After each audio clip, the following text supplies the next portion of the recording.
जय हिंद दोस्तों, मैं अरुण देवेंद्र शर्मा आपका स्वागत करता हूं आपके अपने YouTube channel glory of study पर। दोस्तों, हमने असहयोग आंदोलन के बारे में पढ़ा था।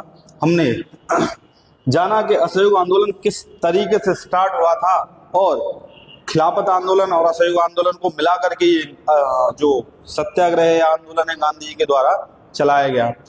अब इसमें कहाँ कहाँ ये आंदोलन फैला इसका हम डिस्कस कर चुके थे, लेकिन थोड़ा सा ब्रीफ में इसके बारे में हम जानेंगे कि शहरों में किस प्रकार ये आंदोलन फैला, अवध के किसानों में ये किस प्रकार आंदोलन फैला, आदिवासियों में इस आंदोलन का क्या रूप था और बागानों में जो काम कर रहे मजदूर हैं उनके लिए इस आंदोलन का क्या मतलब था। दोस्तों, सबने इस आंदोलन को अपने हिसाब से इसको अर्थ दे दिया, इसका अपने अपने हिसाब से इसको लोगों ने समझना स्टार्ट कर दिया। ठीक है, कोई इसको जैसे बागानों में मजदूर हैं तो वो वहां से फ्री होना, आजादी से काम करने को ही इस सत्याग्रह को सफल समझ रहे हैं, इस सत्याग्रह का मतलब निकाल रहे हैं। वहीं आदिवासी जो हैं, जो अंग्रेजी सरकार ने जंगलों पर मैदानों पर जो कस्टडी कस रखी है उससे फ्री होना, उसको स्वतंत्र कराना इस आंदोलन का उद्देश्य समझ रहे हैं। वहीं शहरों में इसका उद्देश्य अलग है और अवध के किसानों के लिए इसका उद्देश्य अलग है। तो एक एक करके इसके बारे में जानते हैं। दोस्तों देखिए, अवध के जो मध्यम वर्ग के लोग थे, ठीक है, उन्होंने इसमें जम करके सहयोग किया, समर्थन किया इसका। और यहाँ पर जो विदेशी वस्तुएं हैं दोस्तों, उसका बहिष्कार किया गया। यानी कि जो विदेश से सामान आ रहा था उसको भारतीय मार्केट में सप्लाई किया जा रहा था, उसको सेल करने की प्रक्रिया की जा रही थी, तो लोगों ने उसको खरीदना ही बंद कर दिया, उसको अवॉइड करना स्टार्ट कर दिया। लोग यहाँ की भारत की बनी हुई चीजों को खा पी रहे थे और वही चीजों को पहनने और जो रोजमर्रा की जरूरतें हैं उनके लिए वो सारी की सारी चीजों को अडॉप्ट कर रहे थे बजाय विदेशी वस्तुओं के। वही स्टूडेंट्स ने स्कूलों में जाना बंद कर दिया, कॉलेजों में जाना बंद कर दिया और टीचरों ने अपने शिक्षक पद से इस्तीफा देना स्टार्ट किया। वहीं दोस्तों, वकील जो अदालती कर्मचारी थे उन्होंने वकालत छोड़ दी और इसके अतिरिक्त बहुत सारे काम जो क्या कहते हैं विदेशी लोगों के द्वारा या अंग्रेजों के द्वारा दिए गए थे भारत के लिए, वो सारे के सारे काम करना भारतीयों ने छोड़ दिए। यानी कि कहने का मतलब है उनको सहयोग करना, पूरी तरीके से उनका बहिष्कार करना स्टार्ट कर दिया। इवन दोस्तों, काउंसिल में चुनावों के लिए पार्टियों ने चुनाव लड़ना बंद कर दिया कि भैया अगर अंग्रेजी काउंसिल है तो हम इसमें चुनाव भी नहीं लड़ेंगे। कांग्रेस ने काउंसिल के चुनावों को लड़ने से मना कर दिया, केवल एक पार्टी को छोड़ करके भी। दोस्तों, इसमें केवल एक पार्टी है, जस्टिस पार्टी, ये पूछ ली जाती है।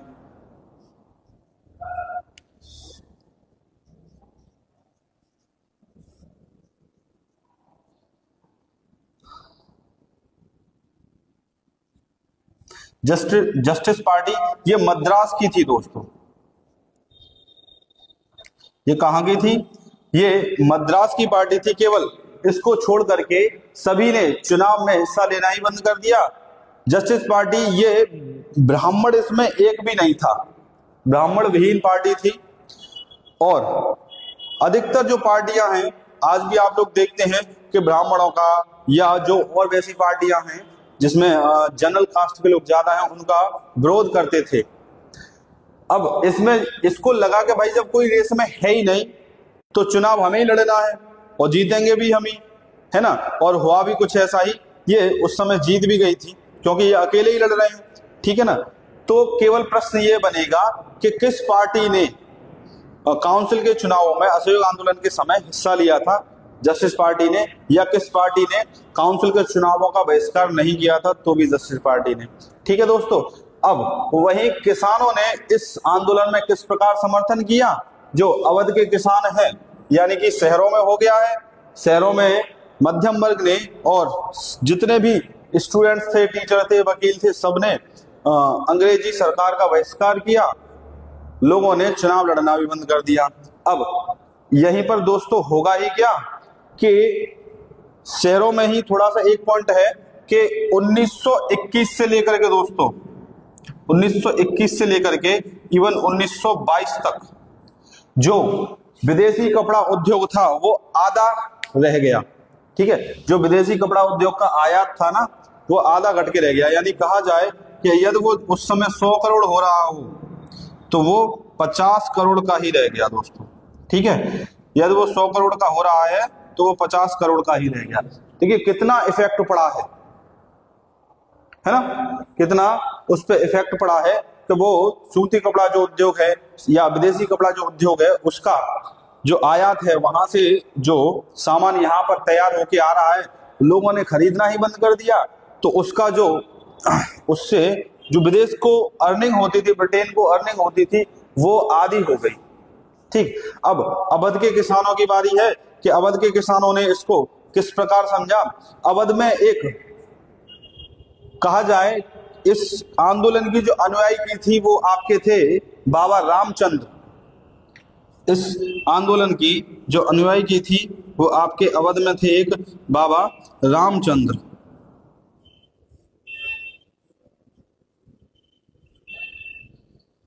बाबा रामचंद्र ने इस आंदोलन की अवध में अनुयायी की, इन्हीं के नेतृत्व में ये आंदोलन आगे बढ़ा दोस्तों। और ये जो थे ना बाबा रामचंद्र, ये पहले फिजी में बंधुआ मजदूर के तौर पर काम करके आए थे। ये यहाँ पर आकर के सन्यासी हो गए, इन्होंने किसानों के लिए काम करना स्टार्ट कर दिया।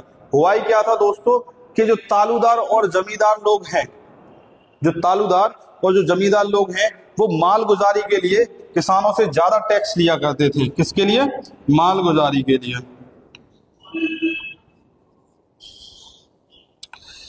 मालगुजारी के लिए टैक्स ज्यादा लिया करते थे। तो किसानों की मांग थी कि टैक्स को कम कर दिया जाए। तो अवध के किसानों के लिए इस आंदोलन का जो मतलब था कि वो टैक्स थोड़ा कम हो जाए। ठीक है, तो यहीं पर हमारे क्या कहते हैं जवाहरलाल नेहरू और बाबा रामचंद्र मिलकर के इस आंदोलन को आगे बढ़ाते हैं। और यही दोनों आगे चल के दोस्तों इसमें अवध किसान सभा का गठन करते हैं अक्टूबर 1920 में ही। ठीक है ना, अक्टूबर 1920 में ही ये अवध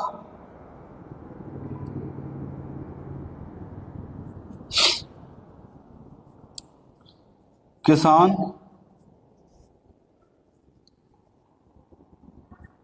सभा का गठन करते हैं।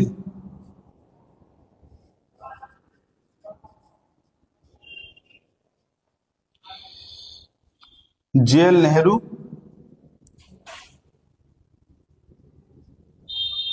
और बाबा रामचंद्र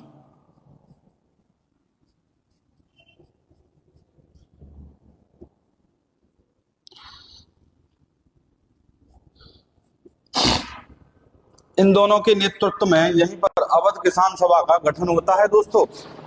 इस तरीके से अवध में इस आंदोलन की अनुयायी होती है, आगे बढ़ता है। वही दोस्तों होता ही क्या है कि आदिवासियों में इस आंदोलन का मतलब थोड़ा सा अलग हो जाता है। मैंने आपको बताया था कि गुड हिल्स यानी कि जो आदिवासी थे, गुड हिल्स एक करके एक जगह है। ठीक है, तो उसमें आदिवासियों की जो जगह को या जंगलों को घेरना स्टार्ट कर दिया था ब्रिटिश सरकार ने। ये उससे आजादी चाहते थे, क्योंकि जब जंगल ही नहीं रहेंगे तो आदिवासियों की जो जीवन प्रणाली है या आजीविका का जो साधन है वो प्रभावित होगी, वो इफेक्टेड होगी दोस्तों। वहीं पर उनको कठिनाइयों का सामना करना पड़ेगा और वो विद्रोह छेड़ देंगे। ठीक, अब यही विद्रोह जब देश में चल ही रहा है असहयोग आंदोलन, तो ये इससे जुड़ जाएगा। तो आदिवासियों के लिए इस असहयोग आंदोलन का मतलब हो जाएगा कि अंग्रेजी सरकार से उस जमीन को छुड़ाना या अपने आप की जो स्वतंत्रता है उसको हासिल करना ही क्या है, इस असहयोग आंदोलन का उद्देश्य है। वहीं इन्हीं के एक लीडर होते हैं जिनके नेतृत्व में आदिवासियों के द्वारा इस आंदोलन को आगे बढ़ाया जाता है, अल्लूरी सीताराम राजू। ठीक है, होता ही क्या है कि आदिवासियों में एक व्यक्ति होते हैं अल्लूरी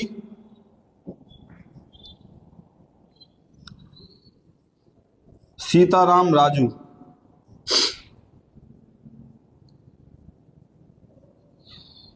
अल्लूरी सीताराम राजू, इनका दावा था कि इनके पास कई प्रकार की विशेष शक्तियां हैं।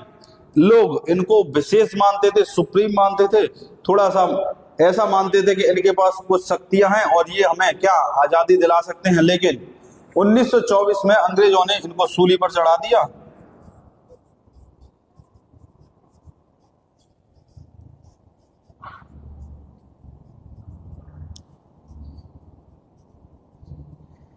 उन्नीस सौ चौबीस में दोस्तों अंग्रेजों ने सूली पर चढ़ा दिया और अवधों का जो आदिवासियों का जो इस आंदोलन था वो वही की वही रुक गया दोस्तों।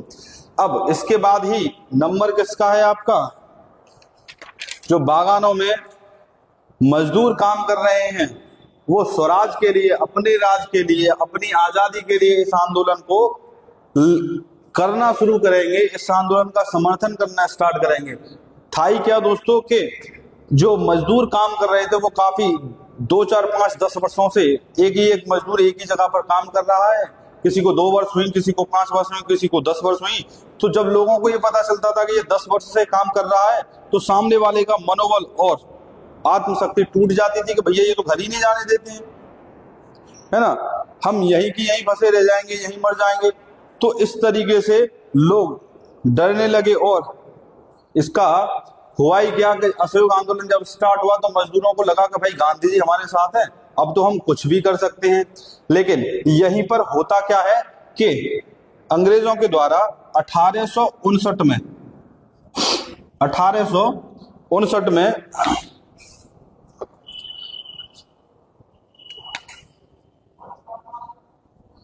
एमिग्रेशन एक्ट आता है दोस्तों।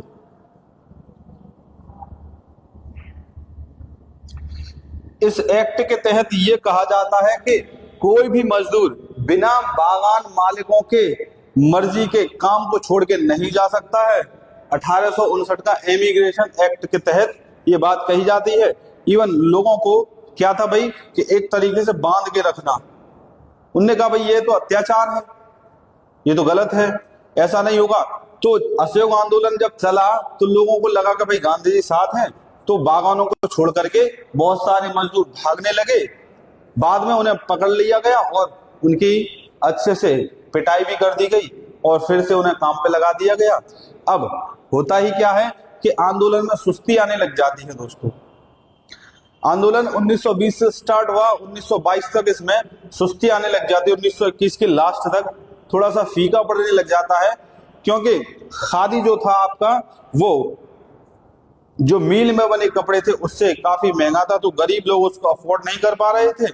और यहीं पर होता क्या है कि अंग्रेजी संस्थानों का जो बहिष्कार कर रहे थे शिक्षक और स्टूडेंट्स, इसकी अपेक्षा में भारतीय संस्थान जो थे वो कम थे, है ना।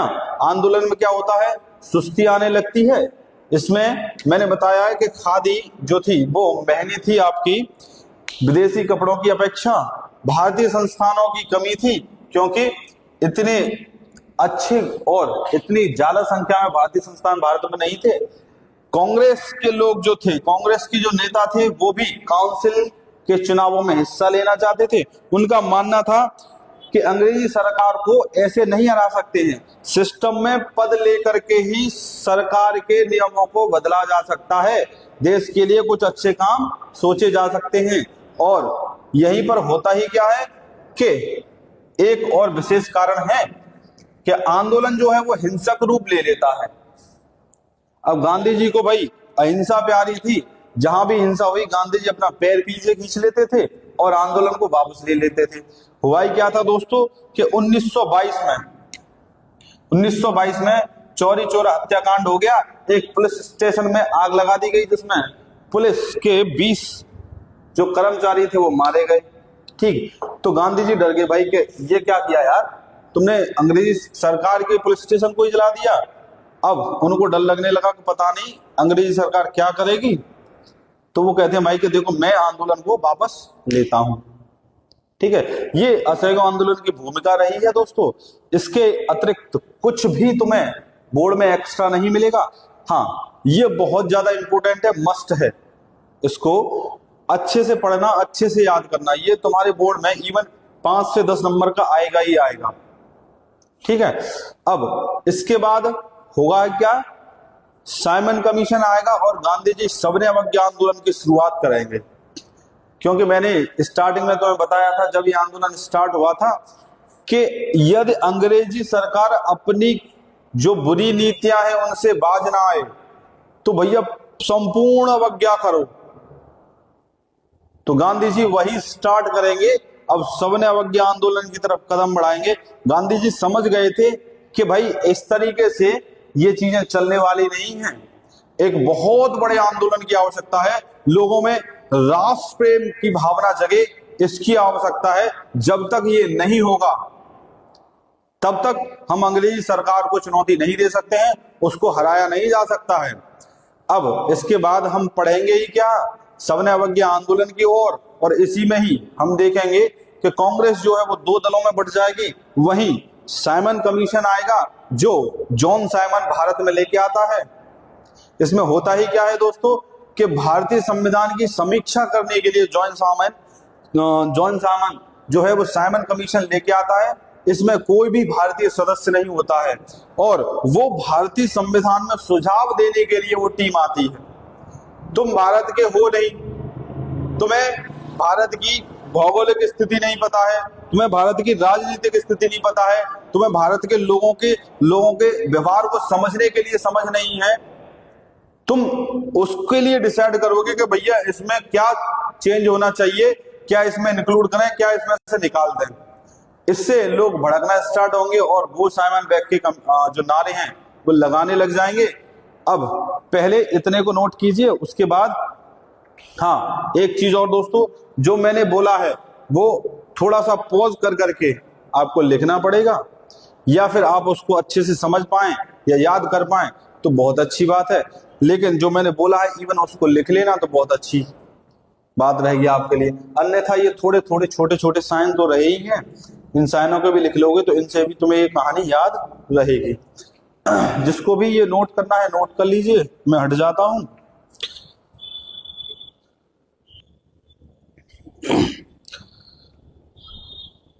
चलिए दोस्तों, कहानी को हम यही रोकते हैं क्योंकि वीडियो काफी लंबी हो चुकी है। अब नेक्स्ट जो पार्ट हम बनाएंगे वो अगली वीडियो में बनाएंगे। तब तक के लिए जय हिंद, जय भारत।